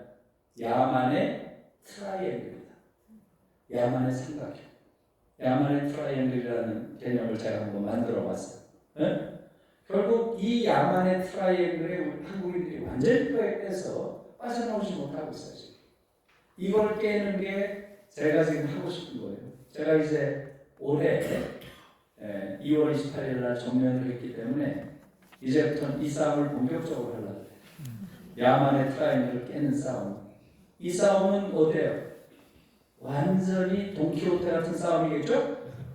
제정신인 인간은 안 하겠죠? 하겠습니까 이걸? 제가 1시간 동안 떠들어서 여러분들이 40년, 50년 내면화해온 가치를 어떻게 깨겠어요? 말도 안 되는 소리죠. 그렇지 않나요? 네, 그래서 저는 제가 하는 이 시도가 너무 무모하고 황당하다. 그거 알아요. 그러나 누군가는 해야 돼요. 여러분들도 우선 이 이데올로기에 대한 인식을 좀 할 필요가 있습니다. 우리가 알고 있는 거의 모든 관념들은 이데올로기예요. 전부 거짓된 관념입니다. 그걸 깨야 돼요. 그걸 깨지 않으면 좋은 사회가 오지 않습니다. 우리 자신이 병든 사회를 지탱할 뿐만 아니라 강화하는 가장 중요한 인자들이에요. 우리 자신. 내가 이 병든 사회를 더 강화시키고 있어요. 이데올로기 통해서 그렇게 되는 거죠. 여러분, 지금 한국 사회는 아주 시대착오적인 이데올로기에 의해서 유지되는 사회. 여전히 반공 이데올로기, 가부장 이데올로기, 경쟁 이데올로기, 능력주의 이데올로기, 또 조금 전에 말한 공정 이데올로기, 이런 것들이 지배를 하고 있어요. 여러분, 페미니즘 이데올로기 들어본 적 있어요? 또 들어봤죠? 예. 생태 이데올로기 또 들어본 적 있어요? 못 들어봤죠? 페미니즘 담론이라고 하죠? 생태 담론이라고 하죠? 이제 이해하셨죠? 어떤 관념 세계는 지배적이지 않아요. 그런 어떤 담론이에요. 예. 한국 사회에 페미니즘 이데올로기 이런 말이 나올 때쯤 되면 한국의 여성들은 완전히 혈압이 되어 있는 상태겠죠. 아직 페미니즘 이데올로기가 아니에요. 지배적이지 않으니까. 이제 이데올로기 이해하셨죠? 그래서 이 부분은 약간 공부가 필요해요. 그래서 지금 한국에선 테리 이글턴이라고 하는 테리 이글턴 이데올로기 개론이라는 책이 있어요. 정말 훌륭한 책이에요. 이 테리 이글턴은 옥스퍼드 대학의 영문과 교수예요. 정말 중요한 책을 썼습니다. 이게 근데 아마 절판됐을 거예요. 그래서 도서관에 그래도 있을 겁니다. 저는 사실은 좀 가까운 사람들끼리 이걸 재본을 해서 지금 절판되어 있으니까 같이 스타디를 했으면 좋겠어요. 그래서 사실은 거의 모든 것이 다 이데올로기의 문제입니다. 여러분, 이데올로기가 강력한 힘을 갖는 이유는 뭐겠어요? 그건 다른 게 아닙니다. 이데올로기는 아주 탁월한 전략을 구사합니다. 그 전략의 가장 대표적인 게 바로 자연화 전략이에요. 이게 이제 테리 이글턴이 이데올로기 개론에서 하는 말이에요. Naturalize. 이데올로기는 자신을 자연화합니다. 자, 경쟁 어때? 경쟁? 아이고, 경쟁은 자연스러운 거지. 경쟁이 없는 세상이 어디 있어? 마치 자연현상인 것처럼 얘기한다는 거예요. 초역사적인 거라는 거죠. 거짓말입니다. 이글턴은 이 거짓말을 폭로하는 그러한 방법을 또 알려줘요. 뭐겠어요? 히스토라이즈 해라. 이거예요. 역사화해보면 그냥 알 수 있다는 거예요. 역사화해. 그러면 예를 들어서 경쟁 이데올로기를 역사화해 봅시다. 역사 속에 넣어보라는 거죠. 역사 속에 넣어보세요. 300년 전 서양 세계에 넣어보세요. 300년 전이면 한 1700년 되겠죠? 자, 그때 경쟁은 뭐였나요? 경쟁이 뭐였어요? 사회적 범죄였어요. 사회적 범죄. 아니, 서로 돕고 단결하고 협력하고 힘든 사람 도와주고 해야지 경쟁에서 1등한 놈이 다 쳐먹어? 이건 완전히 반사회적인 범죄였던 거죠. 그렇지 않나요? 특히 서양에서는 길드 조직에서는 사형에 처했어요. 사형에 처하는 중범죄였어요. 경쟁. 역사에 넣어보니까 이건 자연스러운 현상이 전혀 아니라는 걸 알 수 있죠? 자본주의라고 하는 새로운 경제 시스템이 작동하면서 경쟁이라는 이데올로기가 자본주의 작동을 도와주는 관용체계라는 거죠. 지금 한국의 경우는 100년만 뒤로 가도 돼요. 100년만. 지금 한국 사회 어때요? 100년 전에 한국 사회. 제일 중요한 가치가 뭐예요? 두레, 개, 품앗이, 상부상조, 상호부조 이런 거지. 교대시켜서 1등 하면 다 먹어? 우리 그런 거 있었나요? 그래요. 히스토라이즈. 역사화하는 순간 이게 얼마나 거짓된 이데올로기인지를 알죠. 좀 이해하셨어요? 그래서 이데올로기 부분을 조금 공부하셔야 돼요. 그래서 이 이야기 조금만 할게요. 자, 마이클 샌델 얘기를 조금 하고 하면 여러분들이 금방 이해를 하실 거예요. 지금 마이클 샌델 제가 저기 가져왔는데 공정하다는 착각, 그 책을 꼭 읽어보시길 바랍니다. 공정하다는 착각. 이 마이클 샌델은 지금 하버드 대학교 정치학과 교수죠. 예, 우리나라에는 뭐로 유명하죠? 그렇죠. 정의란 무엇인가.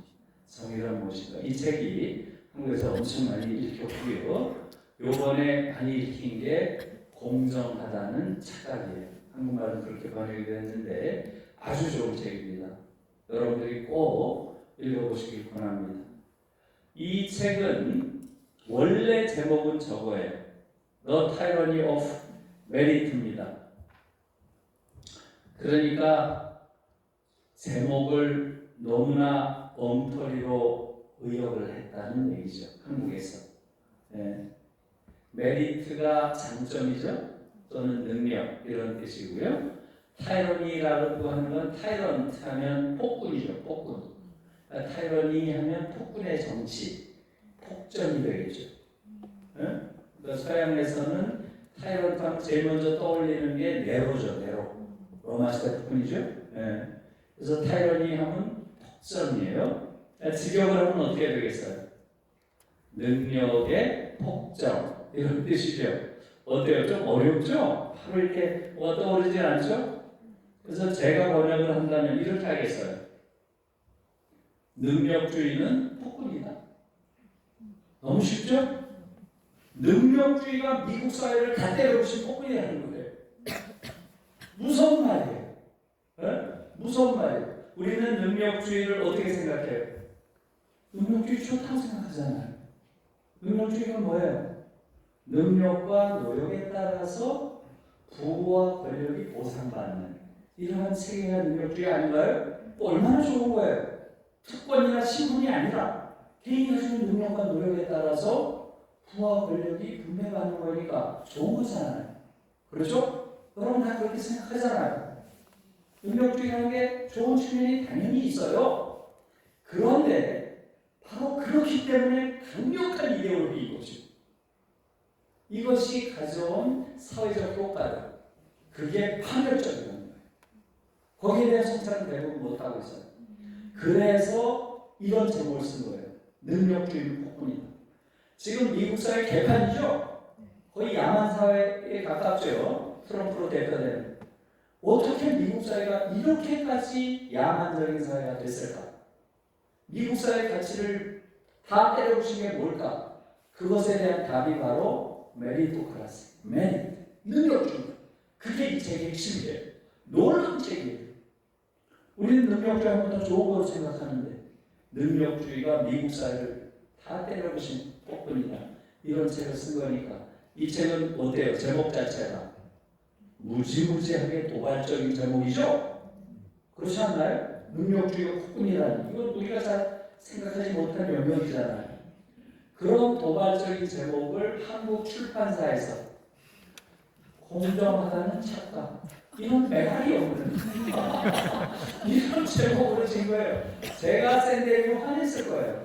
니들 장난치냐 지금? 이걸 제목이라고 짓냐? 우리는 계속 공정이라는 게 사회적으로 계속 논의가 되니까 거기 맞춰서 이렇게 의혹을 한 것 같아요. 아무튼 그런 겁니다.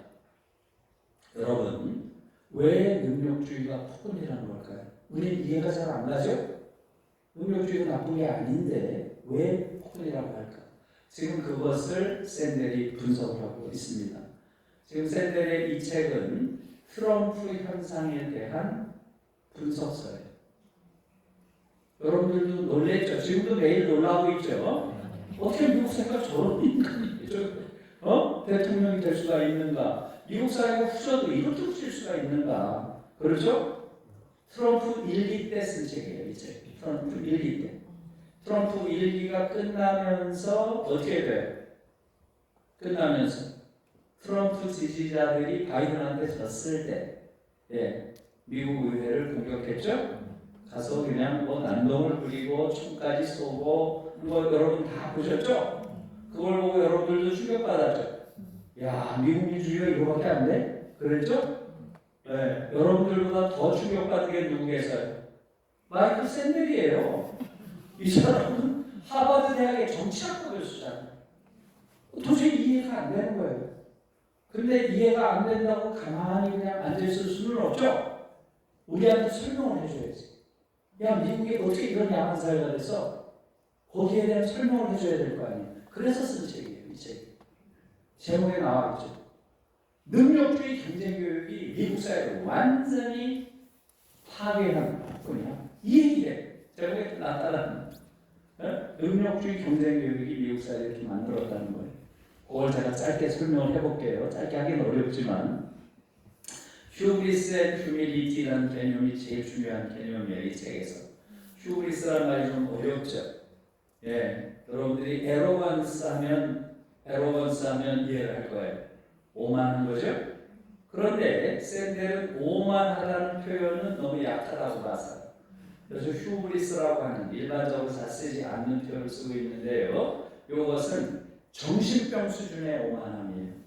그냥 오만한 게 아니고 병적인 오만함, 정신병적 수준의 오만함을 휴브리스라고 해요. 그러니까 지금 이 능력주의가 미국 사회를 정신병적 오만함에 빠진 엘리트들고 그들을 보면서 휴밀리에이션, 굴욕감을 느끼는, 모욕감을 느끼는 대중들로 완전히 갈라놨다는 거예요. 이것은 미국의 이야기만이 아니죠. 지금 한국 보세요. 좀 전에 제가 많이 말씀드렸지만 특히 지난 1년 동안 한국 사회를 지배하는 엘리트들, 미국 엘리트들보다 더하죠. 국민을 얼마나 깔보면 그런 말도 안 되는 계획을 늘어놓고 그렇지 않나요? 저는 지난 1년 동안 텔레비를 깨부수지 않으려고 무지무지 자제했어요. 정말 순간적으로 너무 화가 나니까 국민들을 얼마나 깔보면 저런 말도 안 되는 거짓말, 궤변, 고가가세 언어들을 풀어낼까? 여러분들도 아마 비슷했을 거예요. 그러면서 뭘 느껴요? 휴밀리에이션, 굴욕감을 느끼죠. 저놈들이 인간을 얼마나 깔보면 저따위 말들 하나. 그렇지 않나요?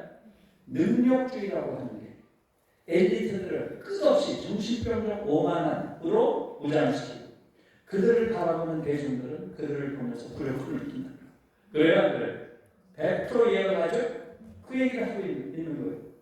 두 번째는 less of despair. 이것도 너무나 놀라운 말이에요. less of despair. despair라는 게 절망입니다. 그러니까 절망으로 인한 죽음이겠죠? 절망사회. 능력주의가 미국을 절망사의 나라로 만들었다. 이 얘기예요. 무서운 말이에요. 이건 잘 이해가 안 가죠? 아니 능력주의와 절망사가 무슨 관계가 있지? 잘 이해가 안 가죠? 정교한 논리를 펼칩니다. 여러분 생각해 보세요. 지금 우리가 살고 있는 이 세계는 인류 역사상 가장 불평등한 세계예요. 인류가 지금처럼 이렇게 불평등한 세계에 살아본 적이 없어요. 샌델은 지금 미국 사회를 이렇게 표현을 해요. 지금 미국 사회에서는 3명의 개인이 가지고 있는 부가 미국인 절반이 가지고 있는 부보다 많다. 3명의 개인이 누구인지도 대충 알죠? 그렇지 않아요? 3명의 개인이 어떻게 미국인 절반이 가지고 있는 부보다 많은 부를 가질 수가 있죠? 봉건시대에 절대 훈제라도 그들이 가지고 있는 부가 어느 정도 되겠어요? 그래서 지금 우리가 살고 있는 한국도 똑같아요. 지금 한국 또한 단군 이래 가장 불평등한 사회에 우리가 살고 있어요. 그렇지 않나요? 이런 불평등은 없었어요. 어마어마한 불평등 사회에 살고 있다는 거죠. 그런데 인류의 역사라는 건 뭐예요? 불평등이 심화되면 반드시 뭐가 일어나나요? 네, 뭐가 일어나겠어요? 혁명이 일어나죠. 불평등이 심해지면 혁명이 일어나서 균형을 잡아온 게 인류의 역사예요. 그런데 지금 현재 우리가 살고 있는 이 시대는 인류 역사상 최악의 불평등이 지배하는 사회인데 혁명은커녕 저항도 없어요. 그래야 안 돼요. 왜 그럴까요? 왜 그럴까요? 예, 능력주의 때문이다. 능력주의 때문이다. 예. 모든 것을 개인의 능력으로 환원합니다. 예. 그러니까 능력주의가 지배를 하니까 불행에 빠져있는 한 사람이 늘 생각하는 건 뭐예요? 내가 불행한 것은 내가 노력을 하면서 내가 능력이 없어서 불행한 거예요. 그러니 사회 체제가 잘못돼서 불행한 게 아니라 내 불행의 원인은 나에게 있다고 생각하죠. 그러니까 어떻게 해야 되겠어요? 이 불행의 원인에 대해서 응징을 해야 되겠죠. 그러니까 사회적 혁명을 도모하는 게 아니라 개인적 자살을 택한다는 거죠. 내 불행의 원인이 나에 있다고 가르치는 게 뭐예요? 바로 능력주의라는 거죠. 이해하셨어요? 지금 한국이 전 세계에서 가장 자살률이 높은 것, 저는 샌델의 책을 읽으면서 확실히 이해했어요. 한국인이야말로 완전히 자기 능력주의에 빠져 있습니다. 네? 모든 불행의 원인은 다 나한테 있는 거예요. 내가 공부 안 해서, 내가 게을러서, 내가 서울대 못 가서 불행한 거예요. 지금 한국 자본주의처럼 이렇게 약탈적이고 이렇게 불평등한 자본주의로 인해서 내가 불평등하다고 생각 안 해요. 왜? 능력주의를 완전히 우리 내면하고 있어요. 그렇죠? 그러니까 사회혁명을 도모하기 이전에 뭘 해요? 바로 자기 자신을 죽입니다. 그걸 레스 오브 디스페어라고 했어요. 절망사의 사회라고 이야기하고 있습니다. 그래서 그게 지금 너무나 놀라운 이야기죠. 놀라운 통찰이에요. 마지막으로 하나만 더 얘기할게요. Dignity of work, 노동의 존엄이라는 말을 하고 있어요. 샌델은 능력주의 이데올로기가 노동의 존엄을 파괴했다 이렇게 얘기를 해요. 자, 무슨 얘기겠어요? 여러분, 얼마 전까지만 해도 사회적으로 꼭 필요한 이 공동체가 유지되기 위해서 꼭 필요한 노동들, 그러한 노동들이 있죠? 뭐겠어요? 아픈 사람을 돌봐주는 것, 또 치료해주는 것, 또 주변을 깨끗하게 청소해주는 것, 물건을 날라주는 것, 또 뭐 건물을 짓는 것, 이런 일들이라고 하는 것은 비록 사회적으로 충분한 보상을 받지 않더라도 그것은 사회적 의미를 가진 가치 있는 노동으로 인정되고 평가되고 중시됐어요. 그런데 어느 순간부터 몇 년 전부터예요.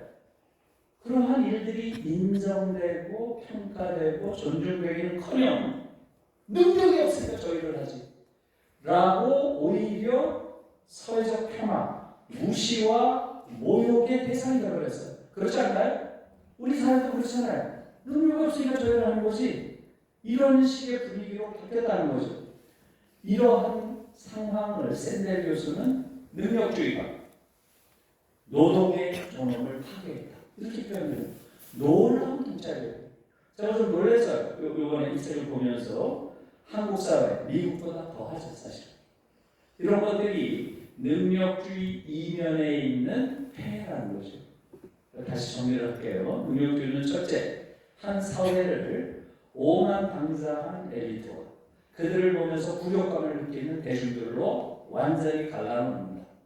둘째, 능력주의는 한 사회를 절망사의 사회로 만든다.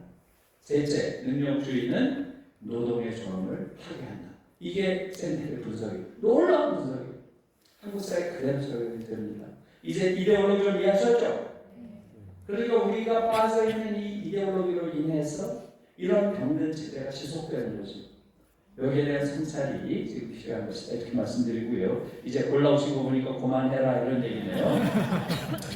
자, 5분만 하고 이제 45분에 끝낼게요. 5분만 하고. 그러면 어쩌자면, 거기 지금 빠졌죠? 그 얘기를 조금 할게요. 예, 여러분. 제가 이걸 많이 보여주는데요. 이게 2020년 베를린에서 있었던 사진이죠. 이게 무슨 일일까요? 예. 난민 시위라고 써있죠? 예. 2020년 9월에 그리스에 있는 시리아 난민촌이 화재가 나요. 거기에 15,000명 정도 시리아 난민들이 거하고 있었습니다. 이들이 아주 비참한 상황에 빠졌겠죠? 거기에 대해서 독일 정부가 제일 먼저 손을 내밀었습니다. 우리가 그 중에 2,700명을 먼저 수용하겠다. 이렇게 정부에서 발표합니다. 그리고 나서 이틀 후에 9월 20일 날 독일의 40개 도시에서 수만 명이 거리로 뛰어나온 거예요. 왜 나왔겠어요? 정부 정책에 항의하려고 나왔겠죠? 뭐에 대해서 항의했을까? 우리 동네. 그렇죠. 네. 왜 2,700명만 받냐? 전원 수용이라. 이게 이들이 항의예요. 네. 저도 이걸 한국 신문에서 보고 약간 소름이 돋았어요. 네? 아니 어떻게 아직도 저런 인간들이 있네? 이런 생각이었어요. 저는 멸종된 줄 알았어요. 그런 인간들. 네? 여러분들도 아마 그렇게 생각하죠? 이런 인간들이 있는 거예요. 너무나 놀라운 얘기죠.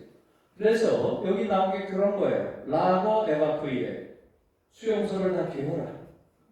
멘션비어딕의 운터브리무 인간 존엄에 걸맞은 주거지를 제공해라. Wir haben Platz. 저건 영어로 we have place예요. 비슷하죠? 쉬워요. 독일말은 영어랑 비슷합니다. We have place. 우리가 장점한다. 우리한테 이렇게 나온 거예요. 요일이 있고 나서 정확하게 2주 후에 10월 3일 우리 대천절이죠? 네, 독일도 공휴일이에요. 뭘까요? 독일 통일의 날이에요. 통일의 날. 독일은 1990년 10월 3일 날 통일됩니다. 2020년 10월 3일이니까 30주년이죠? 대통령이 나와서 기념사를 합니다.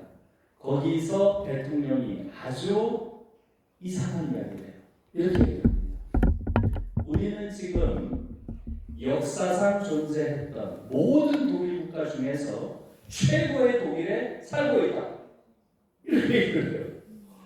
역사상 독일 국가 엄청 많았잖아요. 지금 독일이 최고라는 거예요. Das beste Deutschland. 최고의 독일. 이걸 몇 번을 얘기해요. 여러분, 뭐가 최고라는 걸까요? 뭐가? 조금 전에 보았던 이 친구들을 염두에 두고 한 말이에요. 지금 독일은 2015년부터 지금까지 계속 국제적인 여론조사 기관에서 하는 가장 존경할 만한 나라. 계속 이겨요. 지난 10년 내내 입대했어요. 너무 놀라운 거죠. 420만 명의 난민을 받았어요. 그 사이에. 이것은 사실은 믿기지 않는 일이에요. 왜 그렇겠어요? 여러분들이 다 알잖아요. 얘들의 아버지가 뭔 짓 했나요? 얘들의 할아버지가 뭔 짓 했어요? 우리 다 알고 있죠? 1차 세계대전 누가 일으켰어요? 2차 세계대전 누가 일으켰어요? 유태인 학살 누가 했어요? 학살도 그냥 했나요? 어떻게 했나요? 예, 아우슈비츠. 수용소에 사람들 쳐놓고 기계식으로 인간을 죽였어요. 이런 끔찍한 자들이 어디 있나요? 여러분, 20세기 최악의 전범 국가를 하나만 뽑는다면 여러분들 어디 뽑겠어요? 대부분 독일을 뽑을 거예요. 그렇죠? 너무너무 끔찍한 전범 국가예요. 그 나라가 지금 21세기에 가장 성숙한 모범 국가가 있어요. 네? 10년간 420만 명의 난민을 받았어요. 시리아 난민 200만, 지금 우크라이나 난민 220만 명을 받았어요. 그러니까 부작용도 물론 있죠. 지금 극우주의자들이 막 선동을 했대죠. 그러나 그걸 수용할 능력이 있는 거의 유일한 국가일 거예요. 420만 원. 그런 나라가 됐어요. 이 기적, 이게 어떻게 가능했을까요? 이걸 가능하게 한 원인이 어디 있을까요? 교육이지. 지금 젊은 이 독일인들은 완전히 새로운 인간들이에요. 그 아버지, 할아버지와는 종이 달라요. 정말. 저는 그걸 자주 느껴요. 아까 제가 의사들 시위도 얘기했죠? 그 젊은 의사들, 거기에 나와서 그들이 보이는 건, 야, 인류가 어떻게 저런 성숙한 인간들을 길러낼 수 있는가. 그런 감동을 저는 자주 받았어요. 독일에서. 결국 교육이 새로운 인간을 만들었어요. 독일에서. 그 교육개혁의 핵심이 뭘까요? 지금 이런 이야기도 조금 하면 좋은데 시간이 없으니까 결론만 말씀드릴게요. 바로 경쟁교육은 야만이다. 경쟁교육은 야만이다. 독일은 1970년에 교육개혁을 하는데 이때부터 경쟁교육을 안 시켰어요. 그래서 학교에 등수, 석차 없습니다. 아이들 우열을 가르는 일체의 행동이 금지되어 있어요. 그리고 학교 간의 경쟁도 당연히 없습니다. 대학 입학 시험도 없어요. 고등학교 졸업시험만 봅니다. 이 졸업시험을 아비투어라고 하는데요. 아비투어. 이 아비투어는 90% 이상이 붙습니다.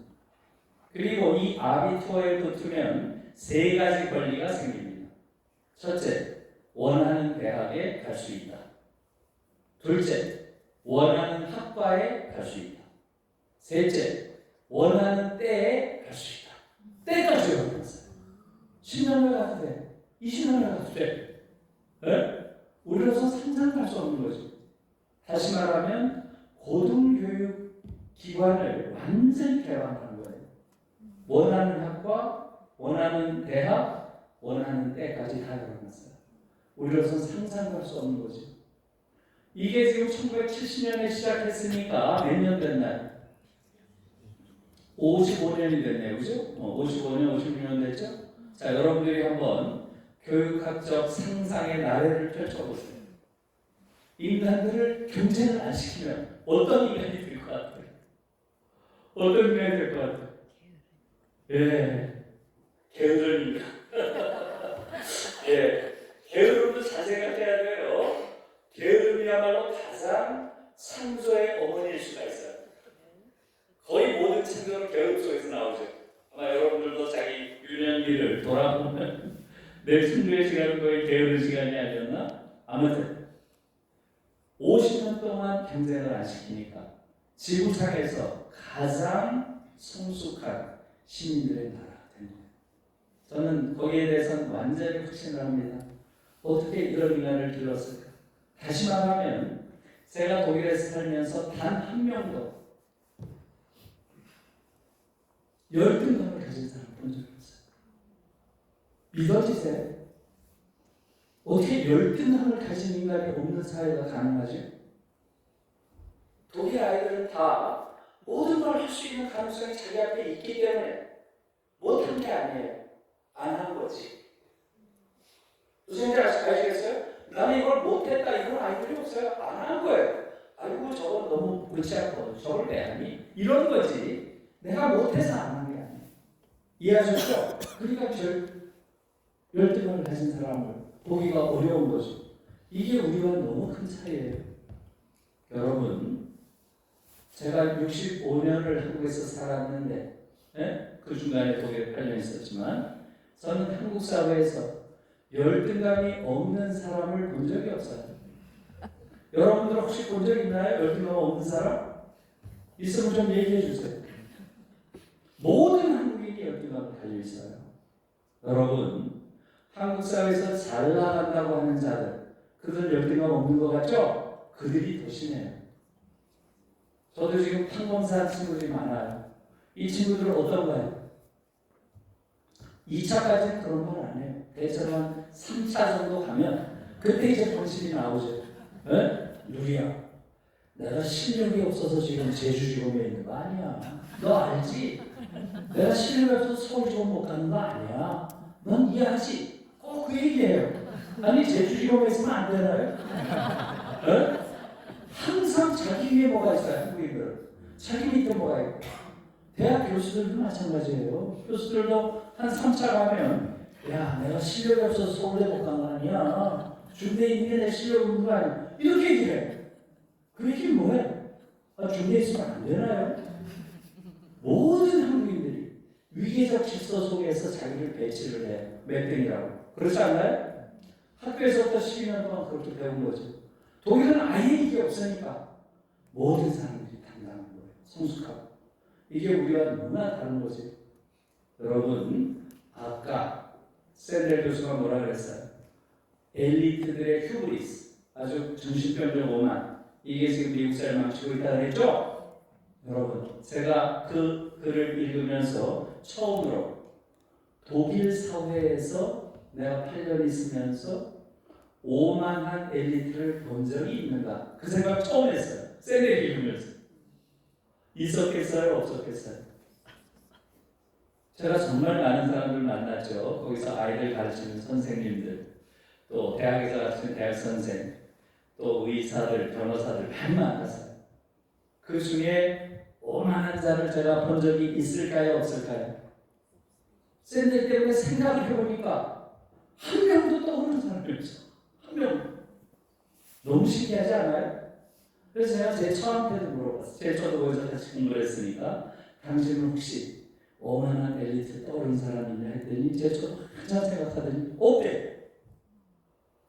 세상에 이런 세상을 여러분 상상할 수 있어요? 완전히 다른 사회예요. 결국은 교육이 그 사회의 분위기와 그 사회의 성격을 완전히 규정하고 있다는 걸 다시 한번 느꼈어요. 이게 교육의 힘이고요. 그런 교육으로 가기 위해서 우리가 이제는 교육 혁명을 준비할 때가 됐다. 이렇게 생각합니다. 예, 고맙습니다.